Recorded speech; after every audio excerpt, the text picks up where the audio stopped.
I love talking about teaching. Before I start though, I can see everyone's popping in the chat. Everything is working. Okay, so if we don't know each other, I'm Christina Winter and I blog, I create, I share at Mrs. Winter's Bliss. So you might know me there. And if I don't know you, I'm glad you're here and welcome, welcome, welcome. And I today am super excited to talk about sound walls. It's been about 2 years that I have taken a deep dive into learning everything about sound walls, creating lessons that go with sound walls. And I love talking about teaching. I am currently not in the classroom anymore. And so this is my full-time, what I do when my family doesn't need me. And I take courses and I read a ton of books and I learn all that I can. And then I want to talk about it. So you are filling my cup here today. And I just cannot thank you for giving up your personal time. It is your summer break, like very likely. If you're on the replay, you might be at school getting ready for the new year. I know a lot of teachers are saying I'm doing professional development, but I'm going to catch you on the replay. But I just want to thank you for your dedication to your students, to your craft of teaching, to learning all that you can. And what an exciting time that we are in right now with the shift that is happening to structured literacy, aligning our instruction to science reading. It is so exciting because reports, teachers are telling me like every single day, like this is changing the world. And so my goal is to try to give you knowledge and tools to try to help you learn what you can and take some applicable, tangible strategies right into the classroom so that you can really make an impact with your students. If you've heard the news or the reports, the reading, and my letters training, it's like clearly stated that 95% of children are capable of learning to read and are, depending on what reports you read, but we have far below that. I think 30 to 40% students are not at grade level proficient. And so by you being here, that is amazing that you are dedicated to help your students become skilled readers. So a sound wall is an amazing tool that is going to help you with that.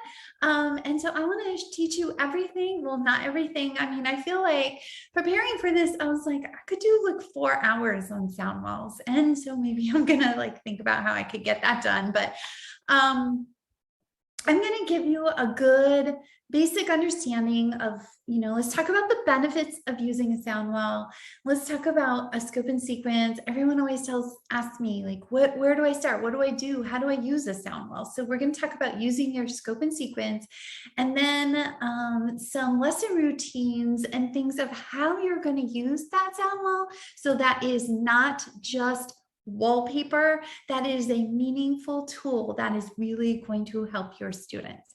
So before we get started, let me just tell you a couple of things. Already so much chaos has happened. That is way out of my comfort zone. I know you've been there because you very likely taught on Zoom. Let's not talk about that.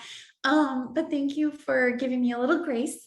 And then secondly, turn off your notifications. Just, put your kids on Netflix, find a quiet spot. I hope that you can kind of be here so that you can ask questions and you can really connect with me.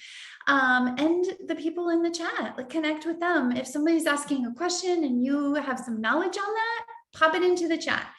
We are all here for the same thing. And then also questions that you have, you can also pop them in the chat. I have my lovely assistant, Laura. I wish you could see her. She is very lovely. She is here and she will scoop up your question, and at the end we'll do a little question and answer. So if that sounds good, I'm ready to get started.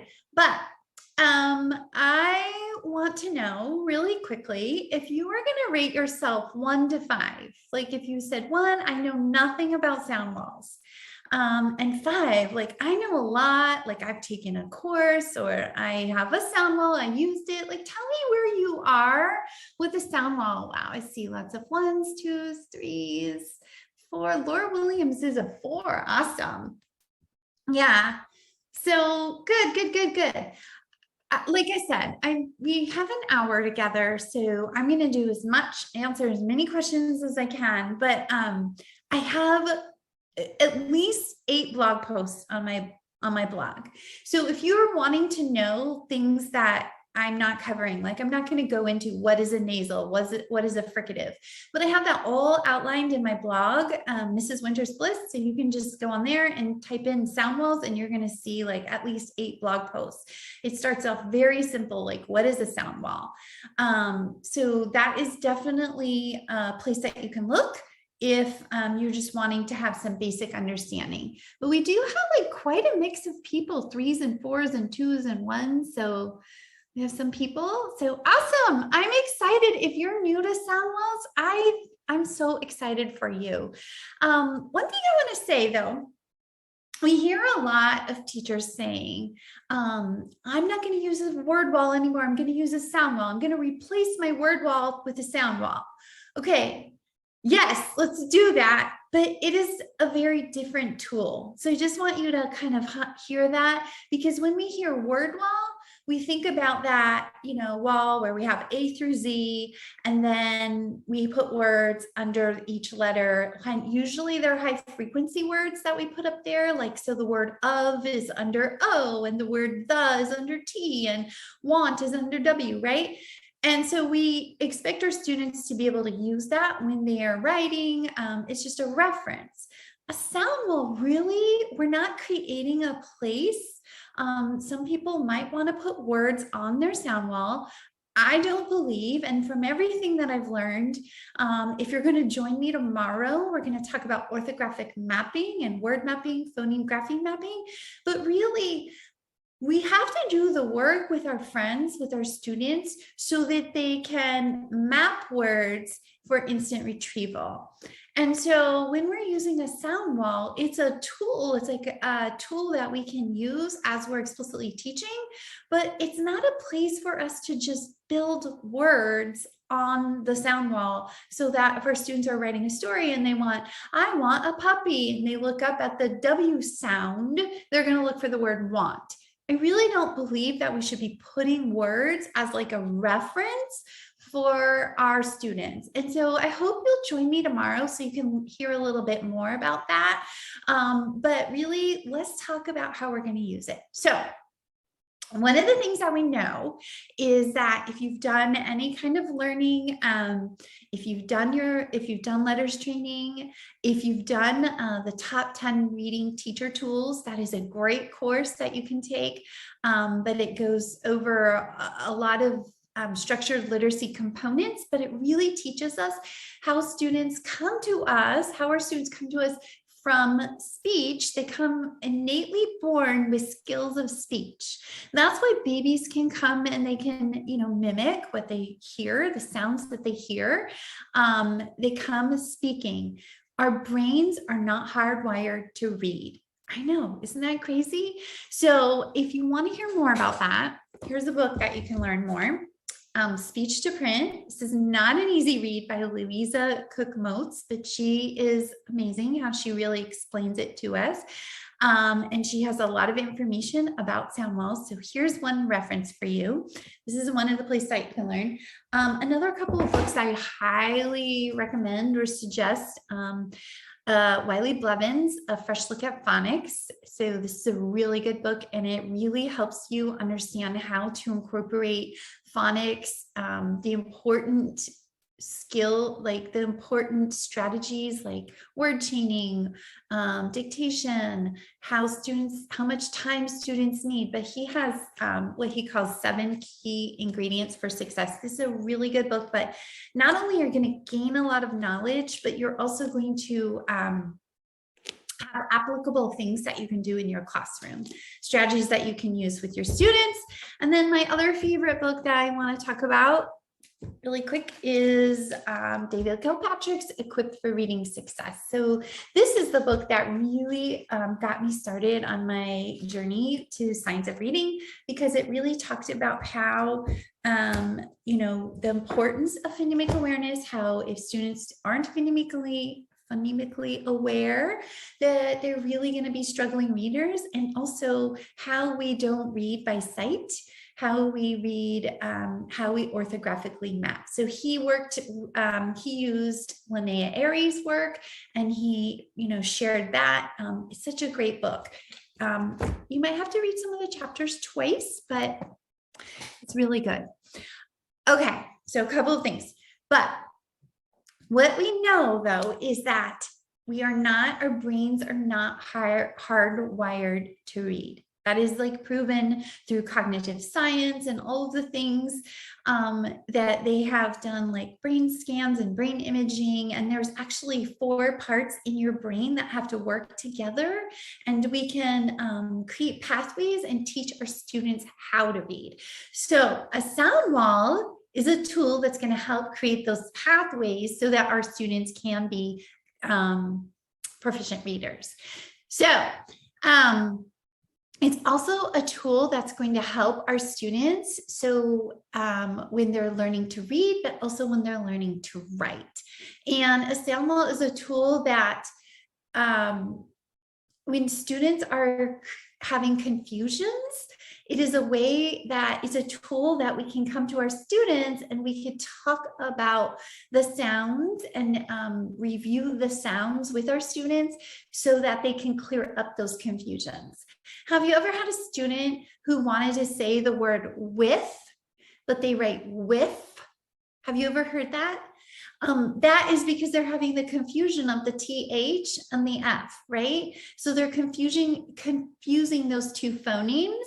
And that is where we can go back to the sound wall. We could talk about what's happening in our mouth, the gestures in our mouth.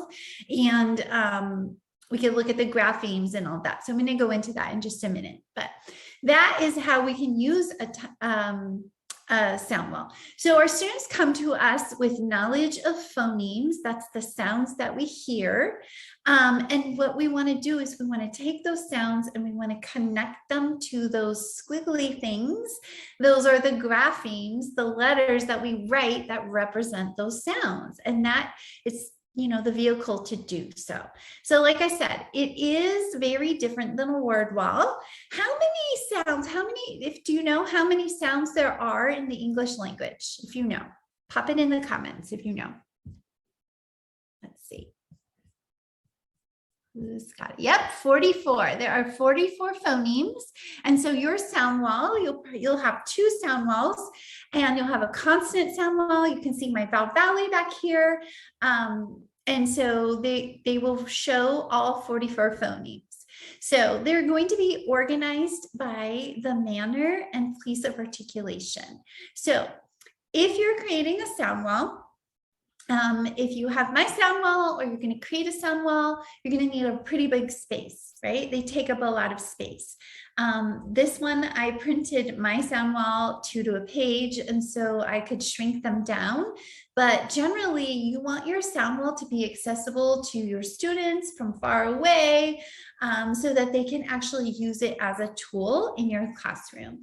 My sound wall, using the smaller cards. So my sound wall comes with these larger sound spelling cards here, or these shorter, smaller cards. But mine, when I created it, the consonant sound wall and the vowel valley was 8 foot by 4 foot. So it's a pretty big bulletin board. Like I said, some teachers like to print them smaller scale. You can print them smaller so that you can make them print like 2 to a page. So here's an example. Usually the smaller sound cards come 2 to a page like this, but you can tell your printer, print multiple pages, print 2 to a page. So this actually made 4 to a page. And so that's how I made this sound wall, this portable sound wall, like right here. So this is an option. If you don't have a lot of wall space, you can make a portable sound wall that you can, hang up in your classroom. You can move it over to your carpet area. You can move it to your teacher table. You can have a central space where you can have it for students to walk over and to refer to. But teachers are being really creative. They're, using their cabinets, using their windows, using some big space. But you're going to want to plan out, the space that you need to have it. The other thing I want you to think about is you're going to want to make sure if you're creating a sound wall or you're purchasing a sound wall, that you're making sure that you're picking a sound wall that has, I don't want to say research based, but the correct picture, the picture cards. Like for E, I don't want to use egg because some people, they say egg with a with an a sound. They don't say that sound. You want it to be the clearest articulation word that they can use. So that's why we have edge. Plus edge is a word that you can teach your students, like a multisensory movement. So for the vowels, we want to add maybe some multisensory movements that your kids can use. So for I don't have igloo, because when you say igloo, you can say it right now. Igloo, you kind of hear the like the sound. And by the way, these two phonemes are often very confused. So you want to be teaching those definitely at separate times when you're first introducing. But this is itch because igloo is not as clear of a sound that represents that actual phoneme sound. So be on the lookout for if you're purchasing a sound wall or if you're creating your own sound wall, that you're looking for one that has really good key pictures. Umbrella for you is not the best. In my sound wall, it says up, it has the sound. We don't want it to co-articulate with the second letter, right? Okay, so we already talked about how sound walls are different than word walls. So they're organized by the way that we make the sound. So the vowel valley, you can see it's like a V. It's not for V for vowel valley.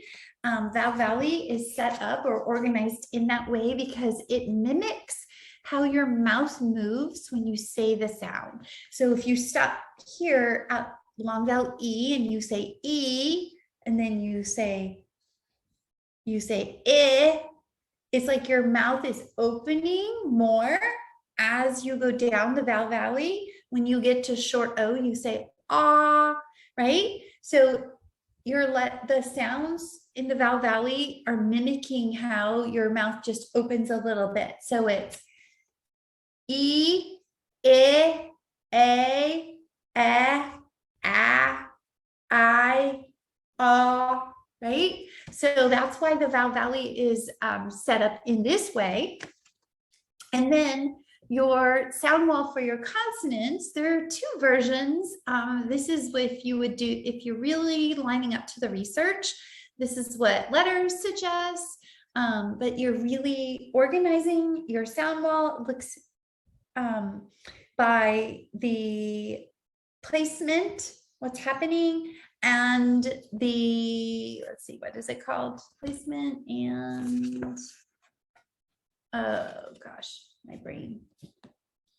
So we have stops, affricatives, nasals, fricatives, glides, liquids, and then we have what's happening here, their lips together, teeth on the bottom lip, right?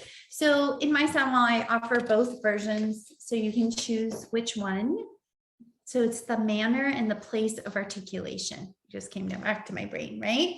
So these two versions, these are for student sound wall folders if you want to make them, but they're organized here. They're organized so you teach your students that your mouth, they're coming from the front of your mouth to the back of your mouth where the sound is made.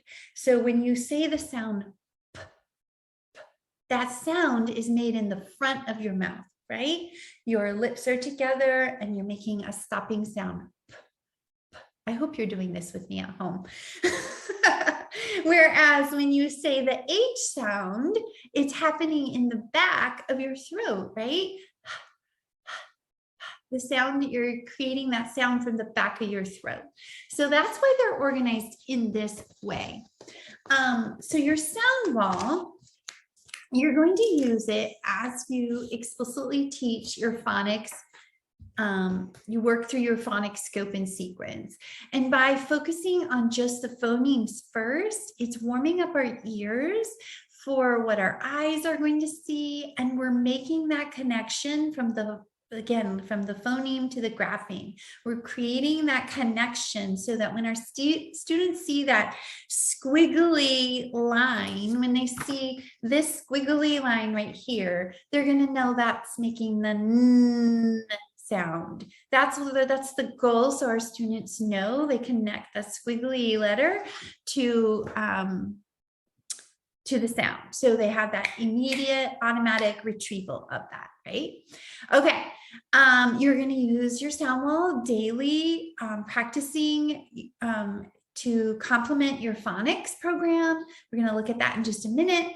But you're also going to use it to analyze speech sounds. So when you're coming up to a word, you're doing a writer's workshop lesson and you're telling your friends, you're writing a story and you're saying, I went with my puppy, and you're making this, the sound with your students, you're analyzing what's happening in my mouth.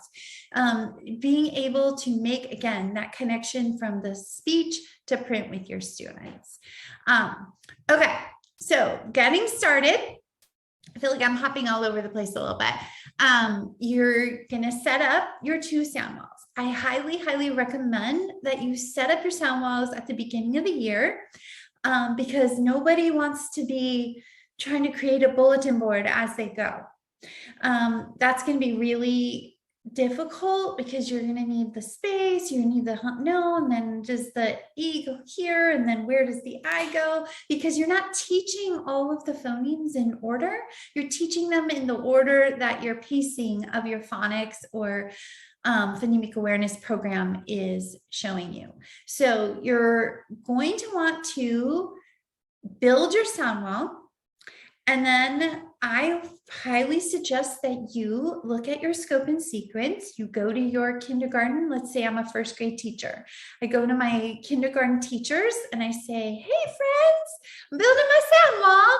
So I need to cover up the graphemes. I need to cover the sounds that my students have not been explicitly taught yet or have not mastered. I know my kindergarten team, they really exposed the kids into long vowel patterns, but they really didn't master those by the end of the year. So we don't want to, uncover those because those are in our scope and sequence. So if you don't have a scope and sequence that you follow already, you don't have a program, today, I'm going to give you, this is kindergarten and it's each week what you would be teaching here. I have one for first grade and one for second grade. I'll give this to you as a party gift for coming and being so patient and nice. Again, I'm so embarrassed that happened. I feel so bad. But this, I didn't just like magically type stuff up what I liked. I want you to understand there was a lot of research that went into this. It's definitely aligned to the science of reading. I took everything that I learned in the Reading Teacher Top 10 Tools, everything I've been learning in letters. I'm not finished with it. And then also Wiley Plevin's, his scope and sequence. So I really took all of that and mushed it together. I took my experience. I taught first grade for 21 years. So I know I have a lot of experience. I loved teaching phonics before phonics was cool. So I just want you to know that it's definitely a reliable, because there's no one master. Like if you talk to anybody, they're going to tell you there's not one scope and sequence. The things you want to look for is that your scope and sequence, it goes from simple to complex, and that your skills are building upon each other. So That's this scope and sequence does that. So take a look at it, and you can even just, use part of it if you want, but you're going to use this scope and sequence, and you're going to say, okay, I teach first grade. So I am going to cover parts of the sound wall of the things that my students haven't been explicitly taught yet. Okay, so if you look behind me and you can see my sound wall, you can see that all of the short vowels, A, right, E, I, O, and U, all of the short vowels have been uncovered. That means you can see here the short vowel, but you can see the long I has a lock on it. It's locked up because my students have not learned all of the long vowel patterns yet. I don't want to lock the whole thing up. When I first started learning about sound walls, and I was like, oh my gosh, I'm all about student engagement. They're going to love it. We're going to lock them up. And I created some larger locks, and we locked the whole thing. And then I kept reflecting and thinking and working through it. And I thought, that's not a good strategy. If we lock the whole thing up, then our students who are working and who are, let's say they're using the sound of F and they need that, we want to be able to give them the connection when they need it. If they're writing and they need it, we want to be able to go to our sound wall and say, hey, I know I haven't taught you this yet. It's just the beginning of first grade, but that double O sound in look, it says just like in the word cook. And so we can point out that sound wall picture. So my recommendation is don't lock it all up. Don't cover everything. I would suggest leaving the mouth articulation pictures uncovered so that you can refer to it as needed, and then just leave the picture. But you would have everything else under it. All of the graphemes are locked up, right? So you're setting up your sound wall. That's what you're doing before school even starts. During those teacher work days, I hope you don't have a lot of meetings and you're doing that, right? So you're doing that. Again, if you don't have a lot of space, you can think about putting together a portable sound wall. It's not the best option, but it's better than no sound wall. And another option, my sound wall also includes a digital sound wall. To me, that's not my favorite option, but it's, again, better than no sound wall that you could use. You could project on your whiteboard. You could even send it home with your students. It has audio, so when they click on it, it says, ah, right? It makes the sound for them. But that option, if I was doing a digital sound wall option, then I would make sure that my students all have their own personal sound wall. And I would probably, laminate this so it's like double-sided so they could flip it over, forward, and then they could have it on the back, right? You could just laminate it on construction paper or put it in one of those sheet protectors. Again, now these are not going to be locked up. I do have an option for you. Hold on. But they're not going to be locked up because, you print it out and it's not locked up. But I do have an option for that. So let me show you that in a minute. But if that's your option, if you're having a digital sound wall, then your students are going to need this because when they're at their desk or you're at small groups, or you're not going to have like the digital one showing all day long, right? Okay. I cannot even watch the chat because I will get so distracted, and I want to make the best use of your time, but I promise we'll go back to your questions at the end. Okay. Now, here's the thing I love. Of course, I love my sound wall because I worked for months and months and months. But the other thing I love about my sound wall, which if you purchase a sound wall from someone and they ship you like a hard's goods, you only get like one copy of it. I found when I was teaching, I didn't have a sound wall when I was teaching, but we did sound spelling cards. We did a little bit different, but I found I always wanted one at my small group table.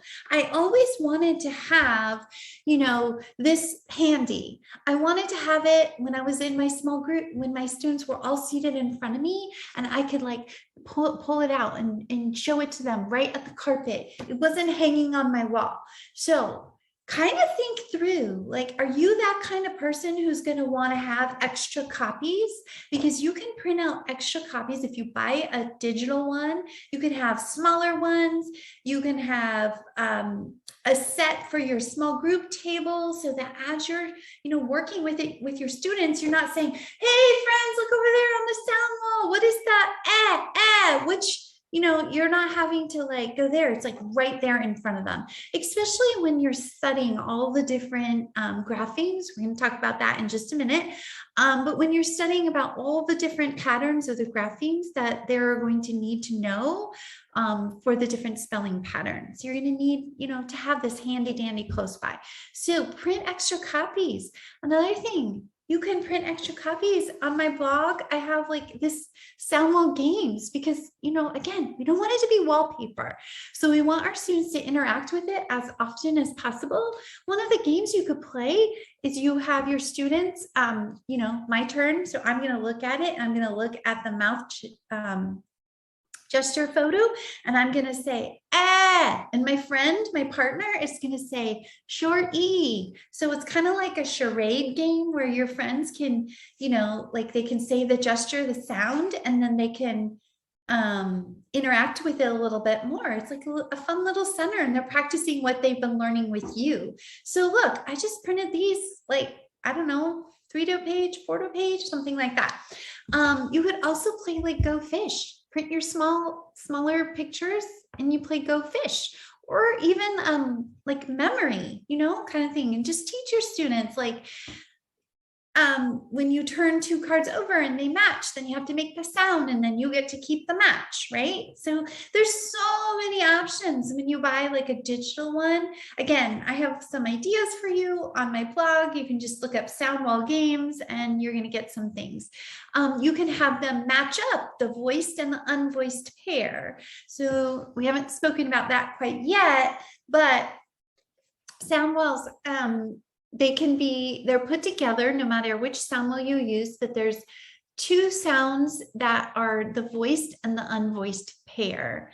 And so what that means is the voiced, it makes like a vibration, so you can, feel it here.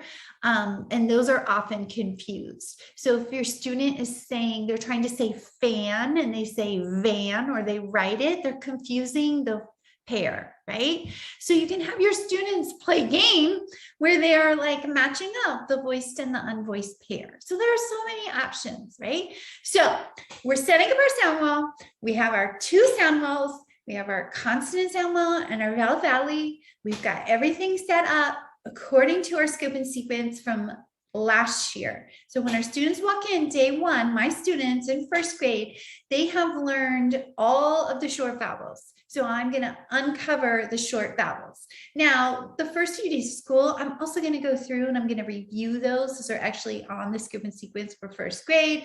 I'm sure you probably start with short vowel words. Also, if you teach 1st grade, but we're going to, review that. The consonants, most of the consonants in 1st grade, students have been explicitly taught. You can review the consonants as well. So those are uncovered. But not all consonants. So the phoneme F makes 1 sound, but there are 3 ways to represent that sound. So we have F, like fox, we have PH, like phone, and we have the double F after a short vowel, like in the word off or hoff, or huff. Those, but these would be covered because very likely in kindergarten, my students were not taught these graphemes that represent the sound of F. So I have that covered, and then I have that locked up. I'm going to show you a whole routine using this so that you can see exactly how it's going to look in just a minute. Okay, so we're all set. It's ready to go. First day of school. And I feel like I'm talking a lot.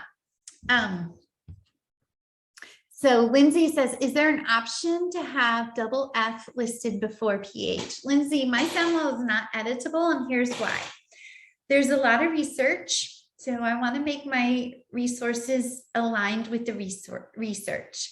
you know, I love cute as much as everybody else. I want it to be like symmetrical and perfect and aligned and all the fonts the same colors and all the things. But I want to take it back to what the research is. So we can look at, I think his name is Hunter. He wrote a research paper, and it's called The Phoneme Grapheme Counts. And so he looked at all the words and what was the highest frequency of the grapheme counts. So on the letter N, for the sound N is the most popular way that we spell N, okay? KN is the second most popular way. The least amount of words have GN. If it was rare, I did not include it on the Soundwell card. You know, some teachers might be like, well, EIGH, like in the word nay, makes the A sound. You're welcome to write it on here if that's what your program wants you to teach. But there's 250 ways that we can spell all 44 phonemes. That's too much. You know, it's like our training wheels for our students. We can't possibly teach them every single way. If there's 13 words that have, you know, IGH, it's not really a pattern that we want to teach. But obviously you can take a sticky note, you can add it, you can use a Sharpie, you can add it, things like that. But they're not, the Soundwell is not editable in that way, if that makes sense. So that's a good question. Okay. So everything's locked up. So now I can't tell you how many times I've gotten this question. Okay, we're all set up. We're ready to go. Now, what do I do, Christina? I have this awesome Soundwell. I'm ready to go. What do I do? Right? So we know that our students, that they need like the direct instruction that is explicit and systematic. For our students to become skilled readers, we have to give them that.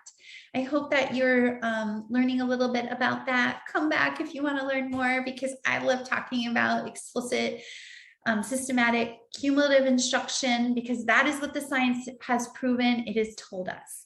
So Soundwell is a vehicle that is going to anchor those phonemes so that we can easily retrieve them, so that when we are decoding words, when we're encoding words, that we have the skills that we need, our students need it.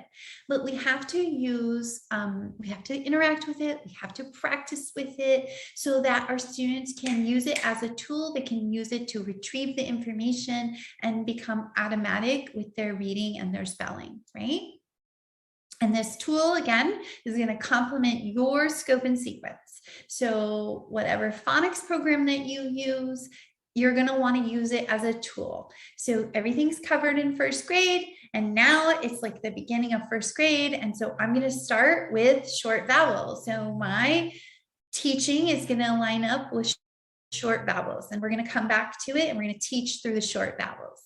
I have created, after last year, teachers were saying, I don't know what to do. I don't know how to use my Soundwell. So it worked for several months, and I created a teacher binder, like a lesson plan, this teacher guide.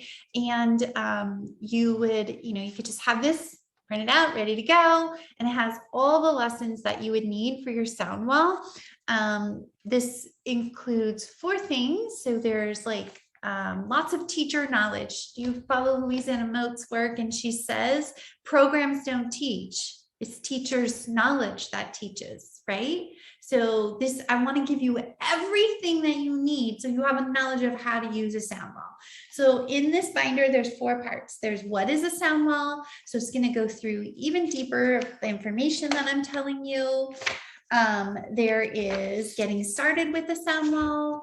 So it's going to walk you through how to set it up in your classroom, and then the Soundwell lessons, and then routines for review. Like, how could you use this Soundwell to do further review with your students? So this binder would be yours. This isn't even all the pages. I didn't print them all out and have them all ready, because that would be a little bit cumbersome for me to show on the camera. But then the lessons are all set up for you. There's the lessons, if you're using on your computer, they're like clickable links, but I would just print it out. You would just print it out one time and then use it over and over. So it starts with short vowels and it goes through all of the review. So you're reviewing the sound card. You can do a chant review, reviewing the grapheme. This isn't the part I wanted to show you. This is the part. Oh, where's the lesson, the actual lesson? Okay, here it is. This is the order you do, whether you use these lessons or you use your own, you make it up on your own. But basically, if you're coming to your students, like let's say I'm going to model it in just a minute with the F sound card. So you're going to do these things with your students. But you're going to introduce the grapheme. Nope, wrong page. Sorry, I knew that was wrong.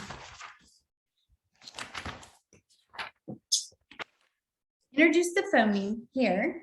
Okay, you have your introduction, you're introducing the phoneme. We'll go into that. Introduce the articulation gestures, talk about the keyword, and that's like using the phoneme in context. So the keyword, like fox is a keyword. This is the only thing, the only word that I will put on the sound wall. Remember earlier we said we're not going to build like a word wall. We're going to just put a keyword because we want our students to be able to see the sound in context. So that F sound, we have phone, we have sniff, and we have fox, because our students are just able to see that one word as like a reminder. Like if they're writing and they're saying, I took a big whiff, then they're like, whiff.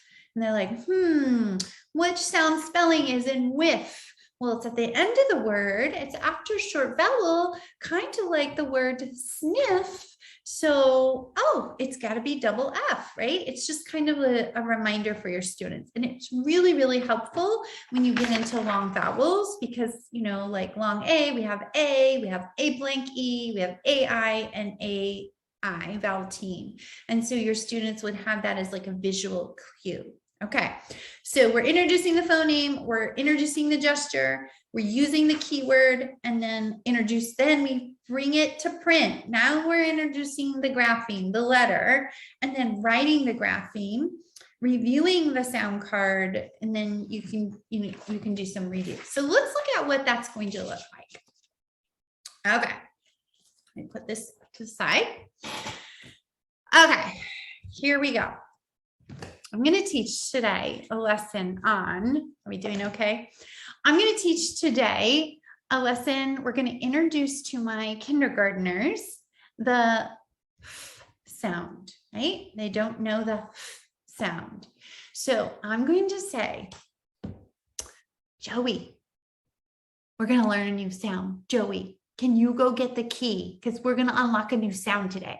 What do you think your kids are going to be doing? They're going to be going crazy because they're going to be like, oh my gosh. In my class, we did quiet cheer, so we didn't have any screaming, but they're just like, oh, yes, we're going to introduce it and we're going to unlock it because we have our students so engaged. They're so excited about it. Learning is fun, right? So I'm like, Joey, go get the key. So Joey waddles over to the corner of my desk where I keep my key. And then I got this on Amazon. It was like $8. I think it's called a skeleton key, but you don't have to use this. You can make a paper key. You can do whatever you want. You don't even have to use a key. You can just use your keys. And you go over and you are going to unlock it, right? And so they're going to get all excited.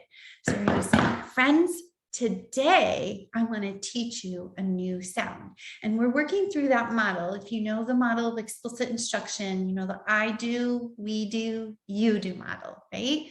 So we're going to work through that model with our students. And I'm going to be the one, I'm explicitly teaching. So I'm going to show it and then we're going to do it together. And then they're going to be doing it. I'm going to, gradual release of responsibility. So I'm going to say, friends, today we're going to learn the new sound. Watch me while I make the sound. And so we look, all my friends are looking at me because, they're totally like so engaged at this point. And so they're watching me. I'm pointing to my mouth. I'm saying, hey, And I say, today our sound, did you notice I haven't shown them any letters? No letters yet. I'm just talking about the sound. We're moving from speech to print, right? So I'm saying, well, this sound is an unvoiced. That means there's no vibration happening. I don't feel anything happening in my throat when I make the sound. See if you do the sound with me. And so all the friends are doing that, right? I'm going to say this sound is part of the consonant sound wall. It's in a group called the fricative. Now, I don't really think that kindergarten, first and second grade students need to know the word fricative, but they do need to know that it's on the consonant sound wall. And, you know, you talk about it's made, where it's made, how it's made, and where they make it in their mouth. So that I don't think they have to know like fricative, glide, nasal, stop. I don't think they need to know that, but you can definitely teach that to them. So then you say, when I make this sound, I don't feel a vibration, so it's an unvoiced sound, but I feel like there's a narrow channel of air coming out. It's causing friction when I make that sound. It's like an obstruction. It's just a little air coming out. And then I say, here is a fish. Everybody say fish. And so my friends are saying, fish is at the beginning of the word fish. Say it with me. Now look at your partner, and you've already set up your partners. You're not going to be wasting any time, but they're just going to do like their elbow buddy or partners or whoever they turn to, and they go, right? And so they're talking about bring awareness, analyze it with them so that they feel is there air coming out? What's happening in our mouths? What's happening with our teeth? What's happening with our tongue? Do you feel air when you say, oh, Miss Winter, I feel air, right? So you're bringing that awareness with them. This is taking me a long time, but in your classroom, you'll be really, especially after you get started, you'll be really quick with it, but you're explicitly talking about the gestures, what is happening in our mouth. So we can clear up any confusion. And you can also talk about like with the pair, when we learned V, this is how it looked, because the F and the V, they look the same, but the voicing, the vibration is what's different. So you're explicitly talking about my bottom lip is slightly under my top teeth and there's sound coming out. Do it with me, friends. And I'm like, right? You can give your friends mirrors. The researchers highly suggest that we give our students mirrors so that they can really analyze what's happening when they make that sound as they're just learning. So you can get a whole pack of 24 mirrors on Amazon for like $15, something like that. Ask a parent to buy them for you. I don't want you to buy them. You can get them at the dollar store. You can save them from your old compacts. But just at least if you can get a couple so that you can share them, but you want your students to really be able to like see what's happening in their mouth so that when they refer to this, when they look at this, you can talk about my mouth is just going to look like this mouth, right? And so you're really getting them to analyze what's happening again to their lips, their tongue, their teeth, what's happening with the airflow so that when they later are making confusions, if they're saying like, if they're writing skin and they write S-G-I-N, well, they're confusing the G for the K sound, right? They're confusing that pair for that. So you want to, talk to them about how the vibration feels when you say skin. So, but they won't be able to do that. They won't be able to analyze unless they've been explicitly taught. Right? They have to be. So you're really pulling in the knowledge of the gesture, what's happening, so that they have it as an anchor. So later, when they're at their table and they're decoding words or they're writing words, that they can like retrieve that information. So, and we say, okay, friends, well, that sound, this is how it looks in our mouth. This is what our mouth was doing. Okay, so when I say the sound, there are letters that represent the sound. So today we're going to unlock it. And we're going to find out the first letter that represents the sound. And so that's where you will unlock.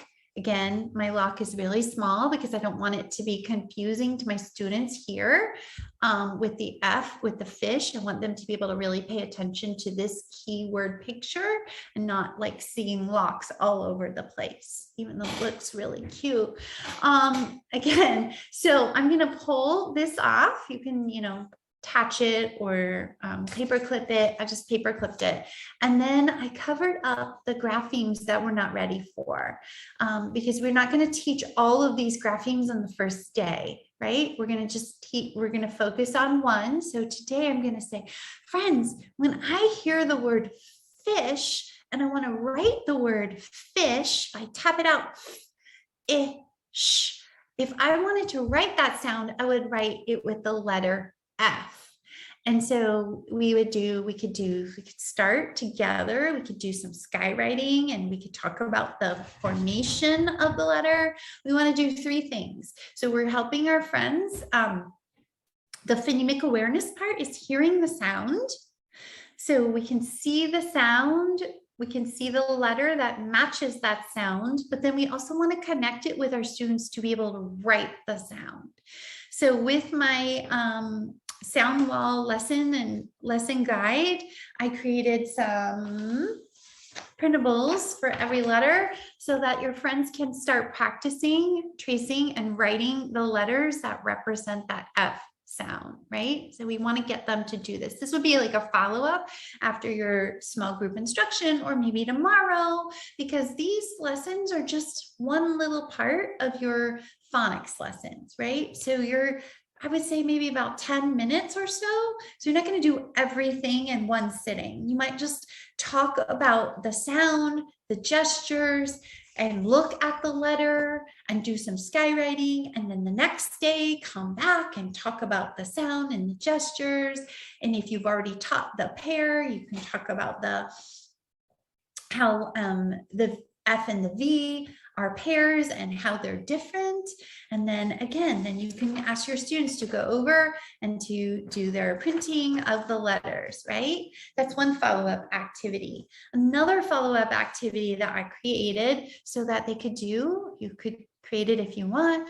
I created a sound wall dictionary. So you would create these and you would only want to make the pages that you're going to teach. If your students are in kindergarten or first grade and you don't do our controlled vowels, you're not going to go and copy those pages and create those pages. But basically, if you're teaching the F, then this is like a reference, like kind of like an interactive notebook that your students can come back to. That you can show them like, okay, here's your sound wall. You have your own sound card. You have your own sound articulation photo. Here's how you write the F. Here's the F that as in fish, you can trace the word fish. Friends, what are some other words that we know that start with F?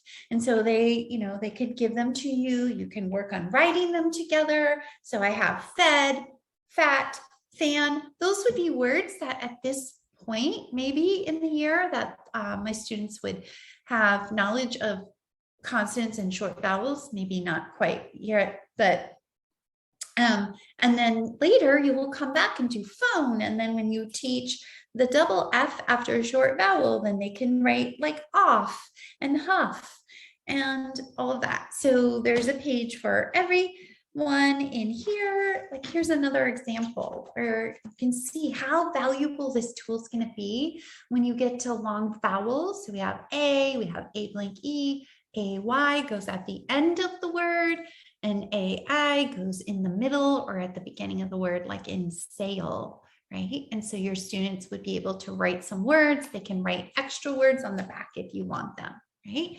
But you're not going to cover all of these graphemes in one setting. In first grade, when I did long A, it was in the spring, maybe February, I think.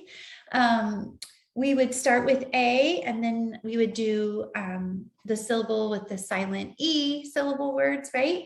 And then later we could do both of these because these two, like, there's a like a pattern that we know. We don't want to say rule, but the pattern is that AY is at the end of the year, at the end of the word generally, and AI would be in the middle. And so that's really helpful for students to understand that pattern. So when they're at their desk and they're writing paint, then they know, well, it can't be AY because I hear the A in the middle of the word, right? So this becomes a really valuable tool. So you can create something like this, or this is also included in my sound law lessons and activities that you can get. But these would be follow-up activities that you could do with your students. Another follow-up activity, this one I love, and I know students love it too, is you could have them build their own sound wall. So you would have to decide, do you want to give your students this already pre-made sound wall? Upside down, or do you want them to build it as you teach it? So instead of unlocking it, you would have, these are the blank squares, these are printed out, and then you would give them, there's one sheet for the teacher just to print out one sheet, and then, pass out the little cards, and then the students just do a quick swipe of glue, and then they add it to their sound wall. And then this could be something like a quiet activity that they could practice the sounds. They could look at the ones that they don't know yet, they could start looking ahead, but they could use this as a reference when they're reading or writing. So all of those things. But the important thing is that our sound wall is just not something that's up there, that we're interacting with it. When our students are making mistakes, when our students write the word them, instead of writing the TH, them, and they write V, then we're coming up to the sound wall and we're saying, say the word them. Look how I'm doing it. Tina, look how I'm doing it. And then Tina watches you, and then she replicates that. And then you say, okay, there's a confusion. So what's happening in your mouth? Let's look at the sound wall. Let's find the one that is matching exactly what you're doing. So they're paying close attention to it as they're moving from speech to print. Just using those gestures to anchor those sounds, right? And then I'm looking at all the things I have here, but I don't think I really spoke too much about it, but as you teach it. So if you did that lesson with fish, then the next day I might say, okay, here's another word that starts with the f sound, and I would talk to my friends and I say, f, and then I say, it's at the beginning of the word fox. Let's read the word fox. So when we hear the f sound at the beginning, like the word fish and fox, we know we could spell it with the grapheme. And yes, you can teach your friends grapheme. I was just listening to a podcast yesterday, and the person who was speaking on the podcast was talking about how we should try to build in that academic vocabulary when possible, so kids can know what the word phoneme and grapheme means. Grapheme just means the letters. Phoneme just means the sound. So you can show them, like, this is the grapheme F, right, in fox. And so you would just put that on your sound wall. And then as you teach, if you teach double F next, then you would put that there, and then just build these words on your sound wall like that. So those are all the things. But yeah, my sound wall is all ready to go. If you are interested, if you don't want to make your own, I have a special surprise for you. So for several summers in a row, I've done something called summer steals, because it's summer. Teachers are starting to think about getting back to school and getting started with their work. And so it's been really fun in the past few years, and I wanted to bring summer steals back. Basically, summer steals is every day 2 items from my shop, 2 items that people ask a lot about, 2 things I really think are going to move the needle in your instruction are 50% off. So for today only, 50% off my sound wall, 50% off my sound wall binder.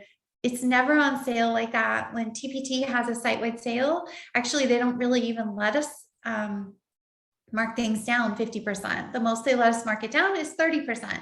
So 50% is the lowest price you will ever get. But I'll share the link with you so that if you would like to get your sound wall or get the sound wall binder with the explicit lessons, the activities, all the things I showed you, you can grab those today for the lowest price. But now I want to go and look at some of your questions. So let me get a drink of water. And then you can start thinking about how you want to put your sound wall up. Okay, is the sound wall dictionary available to purchase? Yes, Anne-Marie. So the sound wall, I see Laura dropped a link, but it's basically on my shop on my website, Mrs. Winter's Bliss. If you go to the shop, if you just type in summer skills, you're going to see only 2 things that are marked down 50%. Every day I'm going to mark down 2 things that are 50%. If it's something that's helpful for you, grab it. If you want to make your own sound wall, you can make your own sound wall, but I just want to offer that because I know it's super helpful for teachers. There's also a link in the chat. I can see Laura put it. There's a freebie for you. Again, that scope and sequence is there, and a little sound wall goodie to take home. A freebie. If you don't get it, it's like a bit.ly link, and sometimes bit.ly like freezes up. Don't worry, I'm going to email it out today after I get everything all set up here. So if you can't grab it right now, don't worry, you're going to get it in your email a little bit later today. But yeah, okay.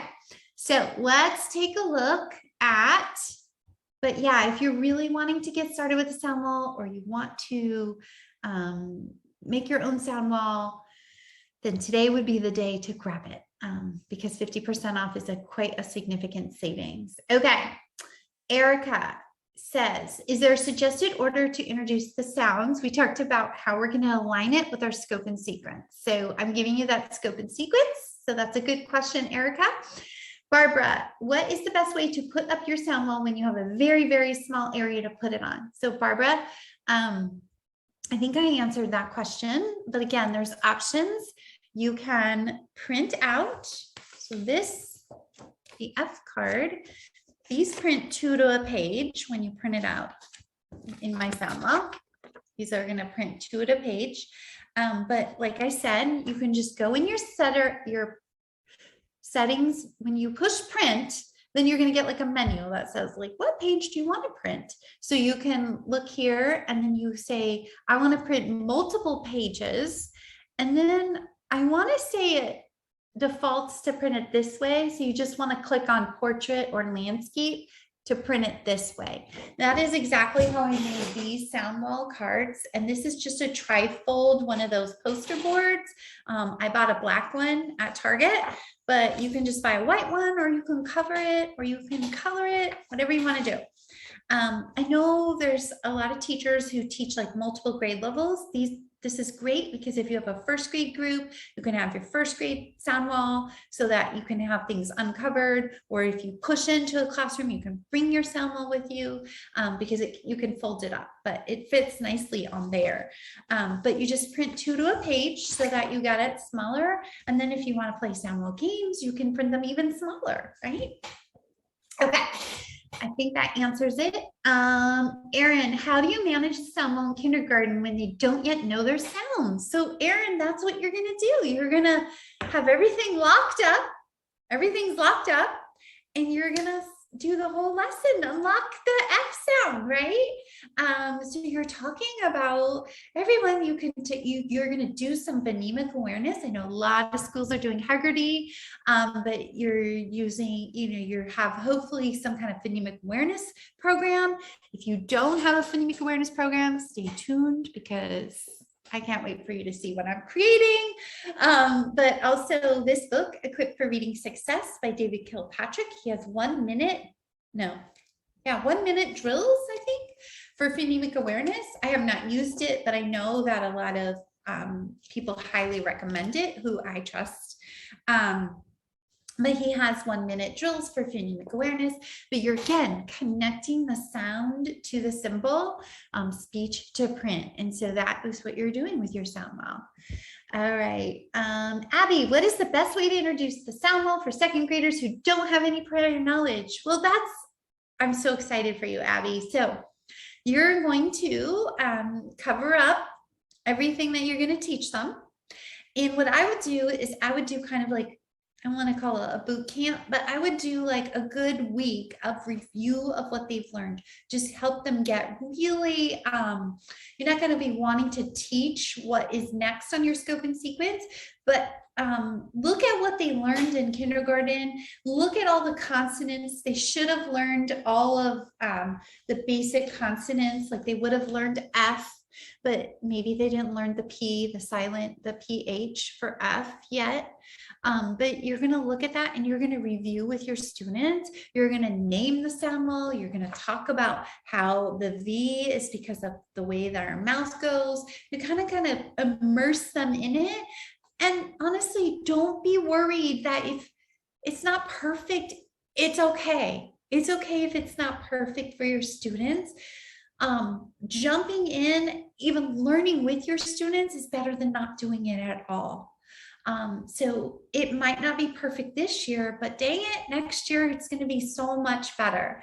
But yeah, I would definitely review the things that they have learned from last year, kind of do a quick review, even kind of like in those times when you're doing a lot of like setting up procedures and routines at the beginning of the year. So just doing like a quick 5-minute review and then doing like a lesson and then coming back to it and just keep coming back. What is this? How's the sound wall organized? What's happening in our mouth when we say the F sound? Kind of reviewing it. Heidi, I'm a support teacher for grades 1 through 8. I think I have everything unlocked. Would that be okay, or should I quickly cover things when younger students come in? So Heidi, grades 1 through 8, that's such a wide gap. I think I would suggest at least making a couple versions if you can here. Like I said, the build your own sound wall might even be something that you want to consider. If you don't want to have you could have your whole sound wall on the wall, like the whole thing built, and then do the build your own sound wall with your students. So when they come in, they just have this folder that they're going to get out that is exactly what you're teaching or what they have learned. I think that would be a really good option. Julie, so if you have a sound wall, how would you suggest displaying heart words, another wall? Julie, that's a really good question. So I personally, I've done a lot of work on heart words, and I have like a whole heart words resource that I think is amazing. But hint, stay tuned for Summer Steals for heart words tomorrow. Julie, I would suggest displaying your heart words for a short time. So again, please come back, Julie, tomorrow, because we're going to talk about orthographic mapping and the power of phoneme grapheme mapping, how powerful that is, so that our students, our average students, need only 1 to 4 exposures to map that, to orthographically map it. That means it's like the mental process of storing the words in our filing cabinet and then having them for instant retrieval. So all the things that we did in the past, I'm so guilty of flashcards, signing home a word list, memorize these words. I'm not going to do that anymore. That's why I want you to come back tomorrow. But we can definitely put them up. Like I know some teachers have done kind of like a heart word hub, or just like a pocket chart where you can like quickly review them and then a quick reference. And then the goal is to pull those down. We don't want to have like a place. If we're constantly giving our students a place to look for the word, then they're constantly going to look for the word. They're never going to learn the words, right? So we know that didn't work for a lot of our students. Some kids it did work, but for a lot of students that doesn't work. And so that's why we're going to use like word mapping and the heart word routine, and so that our kids can commit those to memory. So that's a good question though. I'm sorry, Palmyra, I bought your sound wall about 1.5 years ago. Have you included updates? Yes. Go download it now, because I have added so much to the sound wall.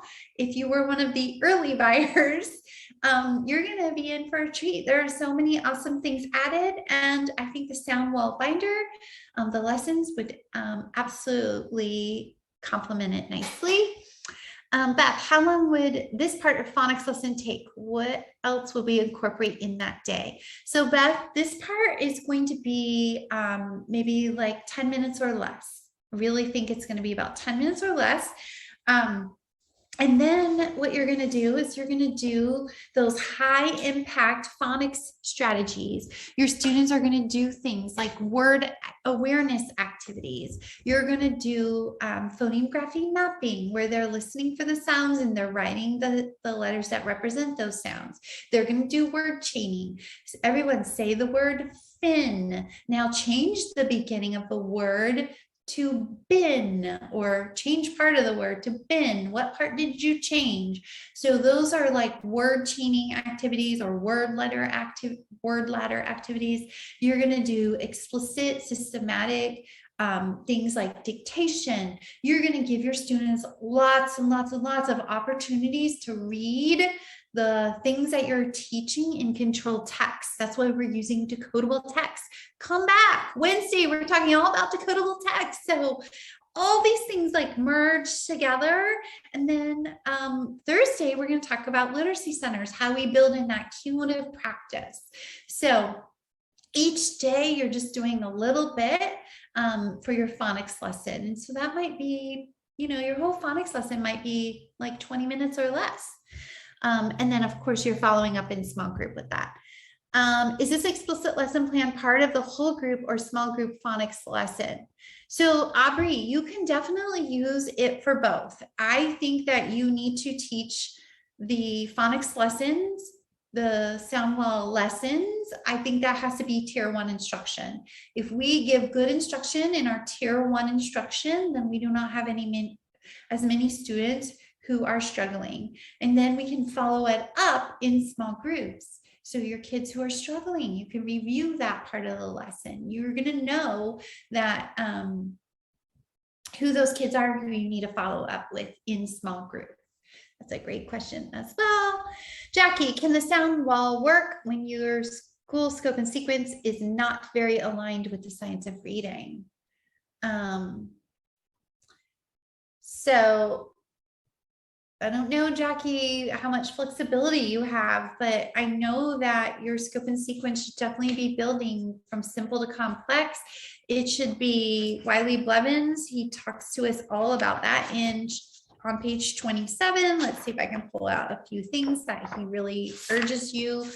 But you really want to build in that cumulative review. I don't know why you would be using a scope and sequence that's not aligned to the science of reading. It's simple to complex. What else does he say? Oh, yes.